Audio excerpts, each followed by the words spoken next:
بالکل خاموش ہے، بالکل آواز نہیں آ رہی ہے، ڈسٹرب ہو رہا ہے، خاموشی سے نصیحت سنو، ٹھیک ہے؟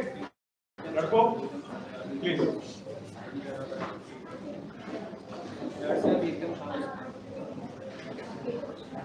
ابھی کیا خاموش بالکل آواز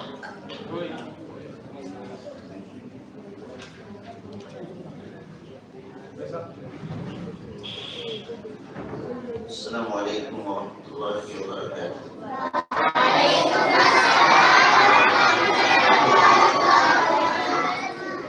الحمد للہ رب العالمین والصلاة والسلام علی سید الانبیاء والمرسلین وعلی آلہ وصحبہ اجمعین، اما بعد۔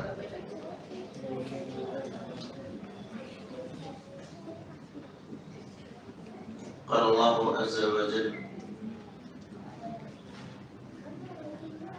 بسم اللہ الرحمن الرحیم، اقرأ باسم ربک الذی خلق،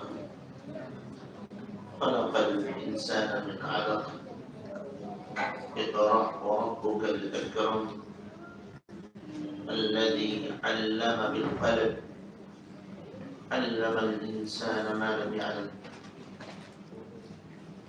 وقال النبي صلى الله عليه وسلم: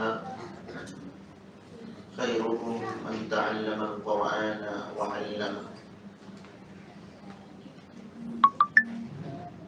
علماء کرام، مدرسہ صفا کے اساتذہ کرام، ذمہ داران، طلبہ اور ان طلبہ کے سرپرست و والدین، میرے لیے اس عادت کی بات ہے کہ کئی سالوں کے بعد اس مسجد میں حاضری کا موقع ملا اور مجلس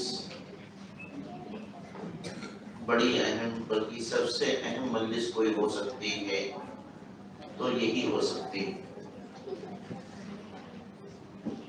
بڑا اچھا لگا طلبہ پر، بچوں پر، بچیوں پر، آپ تمام حضرات، چاہے مدرسہ کے ذمہ داران ہوں، مدرسہ کے اساتذہ ہوں، یا طلبہ کے پیرنٹس، والدین ہوں، یہ تینوں فریق مل کر کے ان بچوں پر آپ محنت کر رہے ہیں۔ انشاءاللہ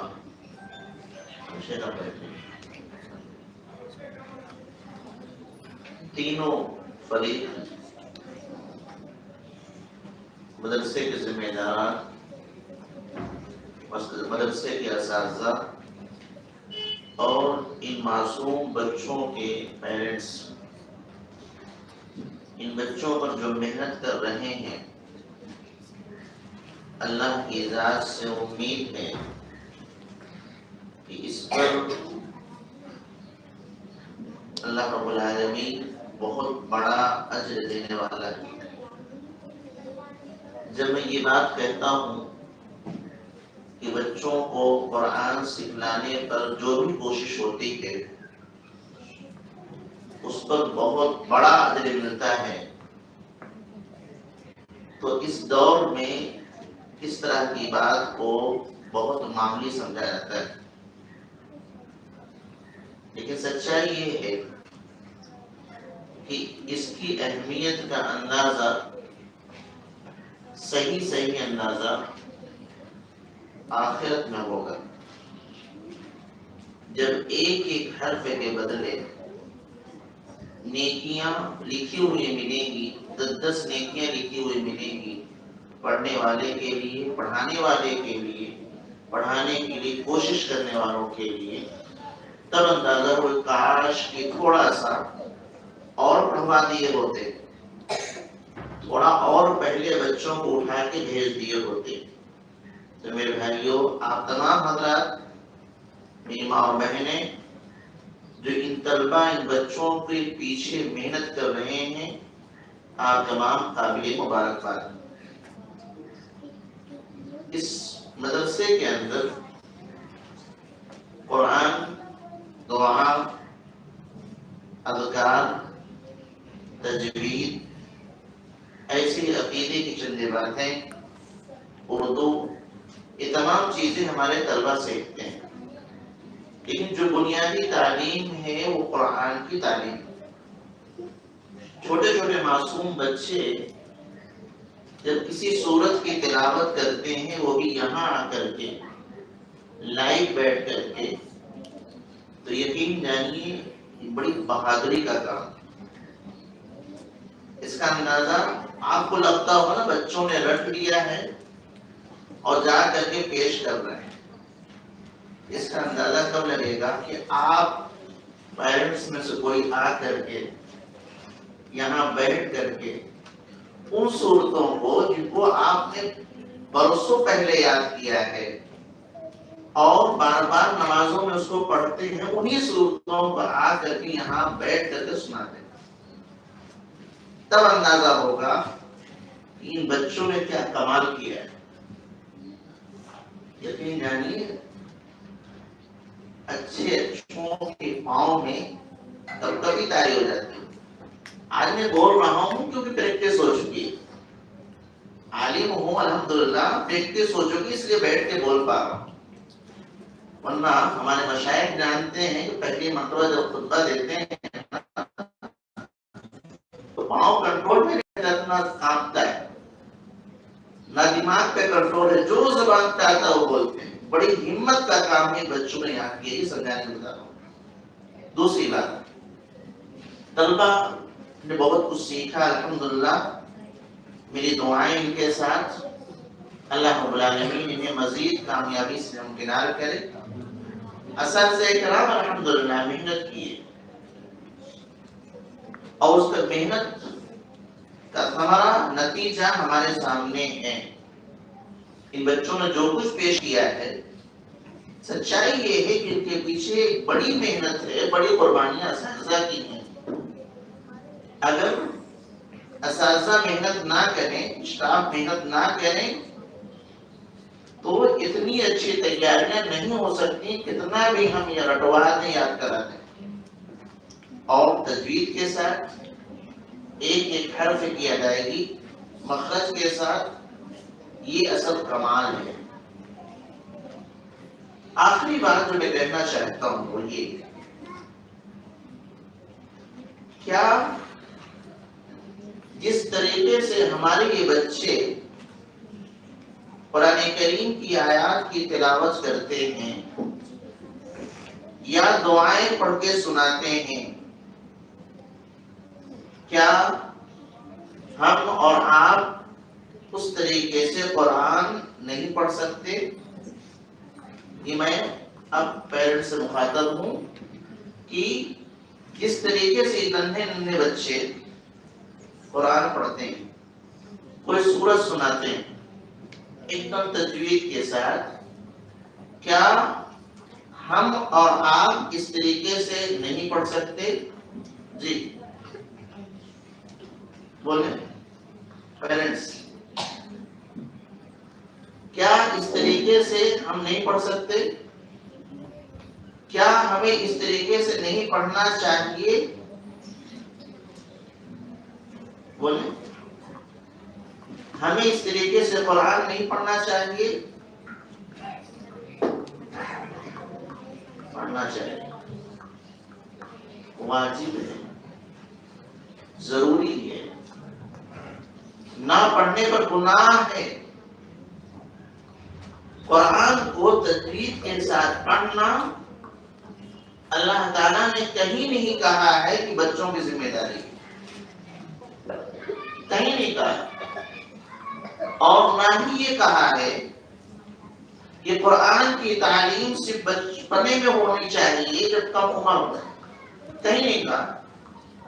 سیدھا سا مطالبہ ہے ورتل القرآن، تو قرآن کو ترتیب کے ساتھ پڑھیے، تجوید کے ساتھ پڑھیے، ٹھہر ٹھہر کے پڑھیے. کبھی بھی قرآن کو پڑھنا، جو بھی مسلمان ہے اس کو قرآن پڑھنا آنا چاہیے، قرآن کو تجوید کے ساتھ پڑھنا آنا چاہیے. خیرکم من تعلم القرآن وعلمہ.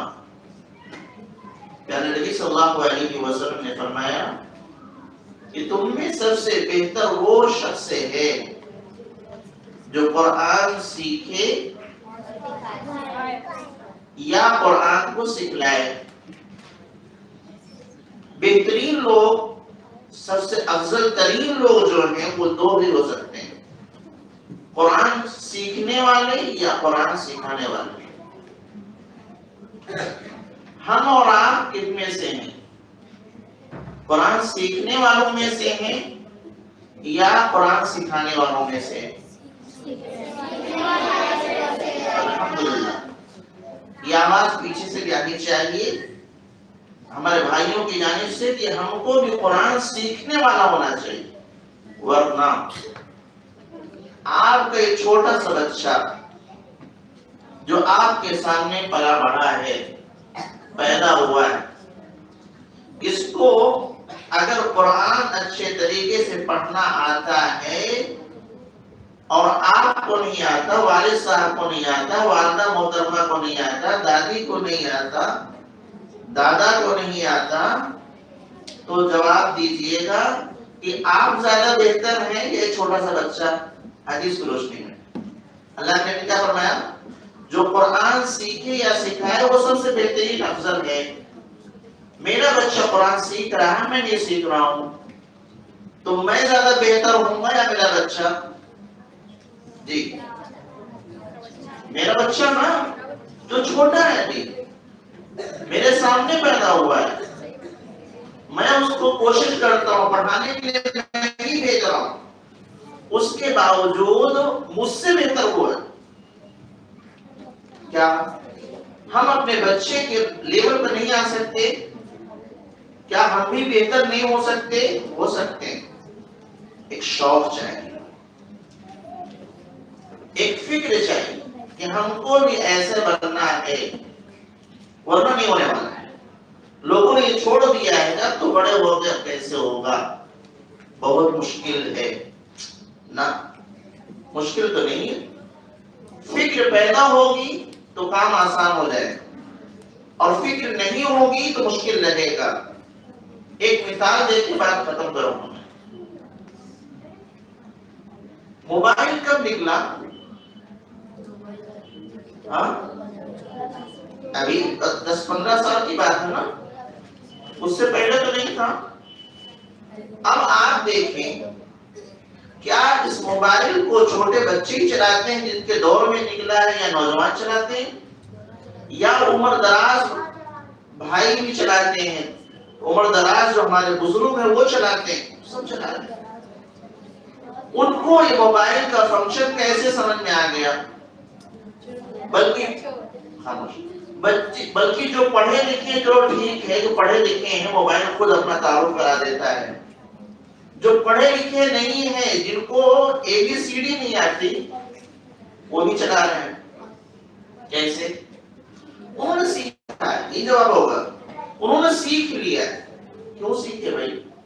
ایک فکر تھی، یہ ہماری ضرورت ہے، اس کے بغیر اس دور میں کام نہیں چلنے والا ہے. اس لیے وہ چیز نہیں آ رہی تھی تو سیکھا. کس سے؟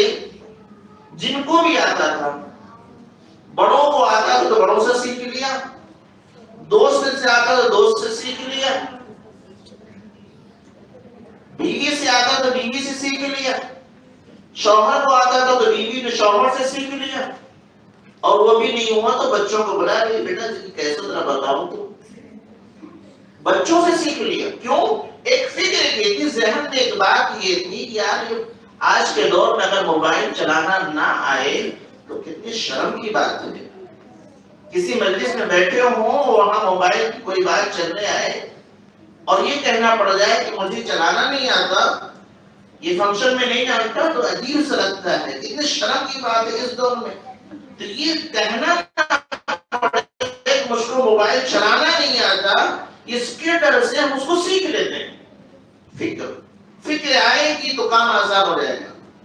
اس کے بالمقابل کتنے ہمارے بھائی ہیں، کتنی ہماری بہنیں ہیں جن کا معاملہ یہ ہے کہ ایک نہیں کئی مرتبہ، ایک مجلس میں نہیں کئی مجلسوں میں، چھوٹی مجلس ہو یا بڑی مجلس ہو، کہیں بھی اسے کہلوا لیجیے قرآن پڑھنا آتا ہے، اگر نہیں آتا تو سیدھا نہیں مجھے پڑھنا نہیں آتا، اور کوئی شرم نہیں آتی وہاں، دھڑلے سے نہیں مجھ کو قرآن پڑھنا نہیں آتا۔ ابھی رمضان کا مہینہ آئے گا، قرآن پڑھنے پڑھانے کا ماحول ہوگا، دیکھیں کہ مسجد میں کچھ لوگ بیچارے ایسے ہوں، میں بیچارے ہی بیٹھا ہوں، ان کو پڑھنا نہیں آتا سے بیٹھے رہے۔ خواہش ہے کہ میں بھی اس عبادت میں لگوں جس میں مسجد میں تمام لوگ لگے ہوئے ہیں، لیکن وہ پڑھنا نہیں آتا بیٹھے ہیں، کیوں؟ ہم سیکھ سکتے ہیں۔ تو کہنا یہ ہے کہ ہمیں قرآن جیسے ہمارے بچے پڑھ رہے ہیں الحمدللہ دیکھ کے خوشی ہو رہی ہے، ویسے ہی یہ جذبہ ہمارے اندر جاگنا چاہیے کہ ہم کو بھی ایسے ہی قرآن پڑھنا ہے۔ عمر کی کوئی قید نہیں ہے کہ میں کتنی عمر کا ہو چکا ہوں، نہ مصروفیت بہانہ بن سکتی ہے کہ میرے پاس بہت سارے کام ہیں، کچھ نہیں۔ قرآن ہمارے لیے نازل کیا گیا ہے، اگر ہمیں ہی قرآن پڑھنا نہیں آئے گا تو کس کو پڑھنا ہے؟